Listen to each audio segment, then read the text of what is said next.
आदरणीय मेरे प्रिय दोस्तों, मित्रों और भक्तों, जैसा कि कहा जाता है कि ब्रह्मा जी ने सृष्टि की रचना की और दोस्तों ब्रह्मा जी ने सर्वप्रथम अपने 5 पुत्रों यानी कि सनक सनंदन सनत सनत कुमार और सनत सुजात को जन्म दिया।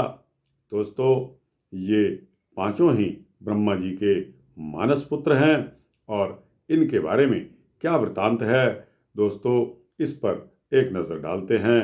तो दोस्तों यह वृतांत श्री भक्तमाल के 12 प्रधान भक्तों में से लिया गया है और दोस्तों बहुत ही सुंदर होने वाला यह वृतांत श्री भक्तमाल के पन्ना नंबर 70 यानी कि 70 से लिया गया है।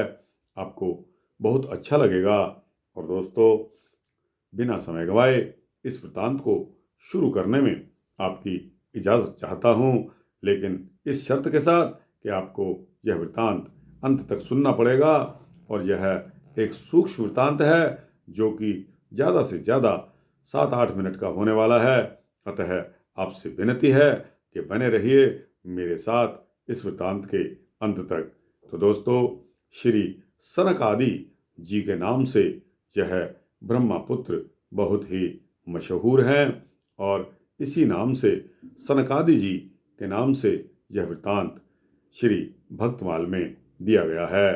दोस्तों वैसे सनक, सनंदन, सनातन, सनत कुमार और सनत सुजात यह 5 नाम आए हैं जो कि ब्रह्मा जी के मानस पुत्र हैं और संख्या में ये 5 हैं। कहीं कहीं सनत कुमार और सनत सुजात को एक ही माना गया है और कुल मिलाकर 4 पुत्र बताए गए हैं। कहते हैं कि जब ब्रह्मा जी से 5 पर्वों वाली अविद्या दूर हो गई तब ब्रह्मा जी ने अपनी शक्ति के साथ निर्मल अंतःकरण होकर इनकी सृष्टि की। ब्रह्मी शक्ति ने इन्हें संपूर्ण विद्या, उपासना पद्धति और तत्व ज्ञान का उपदेश भी दिया। इन सभी के अध्ययन, तपस्या और शील स्वभाव एक से ही हैं। इनमें शत्रु, मित्र तथा उदासीनों के प्रति भेद दृष्टि नहीं है। सर्वदा 5 वर्ष की अवस्था वाले बालकों की भांति ही ये विचरते रहते हैं।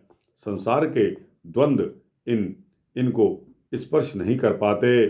रात दिन भगवान श्री कृष्ण के नाम का ये जप किया करते हैं। हरि शरणम मंत्र को तो इनके श्वास के साथ साथ चलता रहता है। इसी से ये बाल रूपक रहते हैं। इन्हें भगवान की लीला सुधा पान करने में इतना आनंद आता है कि वह प्रायः शेषनाग के पास जाकर पूछ कर उसका रसास्वादन करते रहते हैं। उनका एक क्षण भी भगवान के चिंतन के बिना नहीं बीतता। ये सर्वदा ब्रह्मानंद में मग्न रहते हैं। इनके उपदेशों से अनेकों व्यक्तियों का कल्याण हो गया है। इन्होंने सुखदेव और भीष्म को आध्यात्म विद्या का सदुपदेश भी प्रदान किया है। महाराज पृथु ने, जो कि भगवान के एक अंशावतार हैं, इनसे ही भागवत सदुपदेश ग्रहण किया। इन्होंने प्रलय के कारण पहले कल्प के भूले हुए ज्ञान का ऋषियों के प्रति उपदेश दिया। महाभारत में सनत सुजात मुनि ने धृतराष्ट्र को बहुत सुंदर उपदेश दिए हैं। उद्योग पर्व का एक महत्वपूर्ण अंश ही सनत सुजातीय के नाम से भी प्रसिद्ध है। इस सनत सुजातीय भगवान श्री शंकराचार्य कृत एक संस्कृत भाष्य भी है। कभी कभी ये लोग स्वयं परस्पर भगवत चर्चा किया करते थे। किसी एक को वक्ता बना लेते थे और दूसरे सारे श्रोता बनते थे। इस प्रकार बड़े ही मर्म की बातें, ज्ञान की बातें होती थी। श्री भागवत की वेद स्तुति एक ऐसे ही अवसर पर कही गई थी। श्री सनंदन जी को प्रवचनकार बनाकर बाकी सब लोग श्रोता बन गए। इस प्रकार एक बड़े ही जटिल प्रश्न का उत्तर संसार को मिल गया कि वेदों में भगवान का वर्णन किस प्रकार होता है। भगवान से अतिरिक्त वस्तु का निषेध करते हुए वेद अंत में किस प्रकार भगवान में परिसमाप्त होते हैं। इन उपदेशों में इस बात का अत्यंत विशद वर्णन हुआ है। भगवान के भक्तों, जीवन मुक्तों, सिद्ध संतों में संसार के कलुमिष, विकार, काम, क्रोध आदि होते ही नहीं, ना हो सकते हैं। फिर भी कभी कभी संतों के जीवन में भी भगवत इच्छा से लीला रूप में यह बात देखी जाती है। देखने वाले लोग अपने कलुषित हृदय के कारण भ्रमवश महात्माओं की लीलाओं को न समझकर उनमें काम क्रोध की कल्पना कर बैठते हैं।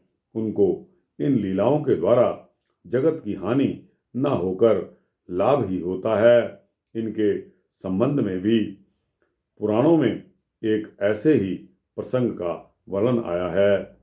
एक बार इन लोगों ने वैकुंठ की यात्रा की। इन्हें 5 वर्ष के नग्न बालक के रूप में देखकर वहां के द्वारपाल, जो कि जय और विजय थे, उन्होंने रोक दिया। इस पर इन्होंने डांटते हुए कहा कि भगवान के नित्य धाम सत्व के साम्राज्य में यह विषमता उचित नहीं है।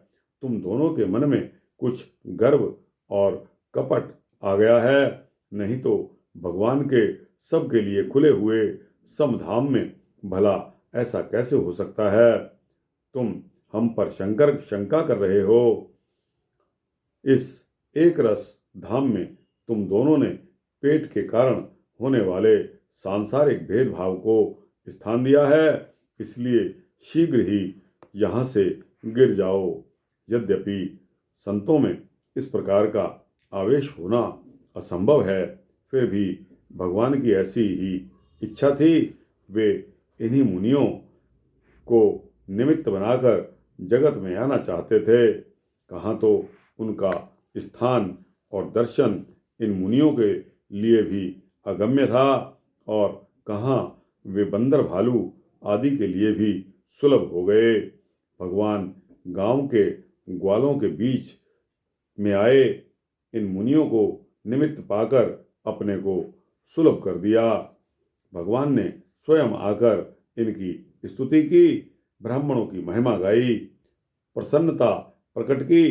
तब उन्होंने मुक्त स्वर से कहा कि प्रभु, हमें तो उचित और अनुचित कुछ भी नहीं जान पड़ता। इस अपराध के बदले आपकी जो इच्छा हो वही दंड दे दो, हमें सहर्ष सिरोधार्य होगा। भगवान ने मुस्कुराते हुए कहा कि तुम्हारा कोई दोष नहीं है, यह तो मेरी ही इच्छा थी, मैंने पहले ही सोच रखा था। भगवान की प्रेम भरी गंभीर वाणी सुनकर सब के सब भगवान की प्रदक्षिणा और नमस्कार करके आज्ञा पाकर उनके गुण गाते हुए स्वच्छंद विचरण करने लगे। यद्यपि ये सनकादिक सब के सब नित्य सिद्धि और निरंतर परमार्थनिष्ठ हैं, तथापि संसार में गुरु शिष्य परंपरा के स्थापन के लिए क्रमशः बड़े भाइयों को छोटों ने गुरु के रूप में माना था। विधिवत उनसे दीक्षा लेकर श्रवण मनन आदि किया। आज भी वे कहीं गुप्त रूप से विचरण करते होंगे, संभव है कहीं हमारे पास ही हों, परंतु हमारा ऐसा सौभाग्य कहाँ है कि उनके दर्शन से अपना जन्म हम सफल कर सकें। उनकी कृपा ही वांछनीय है।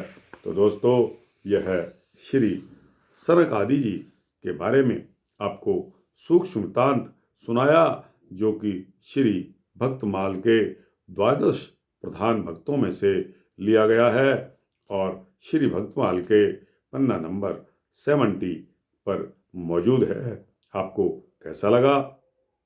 अच्छा लगा हो तो इसको लाइक और शेयर कीजिए, अपने दोस्तों, मित्रों, भक्तों, जिज्ञासुओं को पहुंचाइए और दोस्तों कमेंट सेक्शन में जाकर अपना वक्तव्य विचार के रूप में अवश्य रखें। इस चैनल को सब्सक्राइब कर देंगे तो आपको इसी तरह के भक्ति वृत्तांत मिलते रहेंगे। जय श्री हरि, जय श्री विष्णु हरि।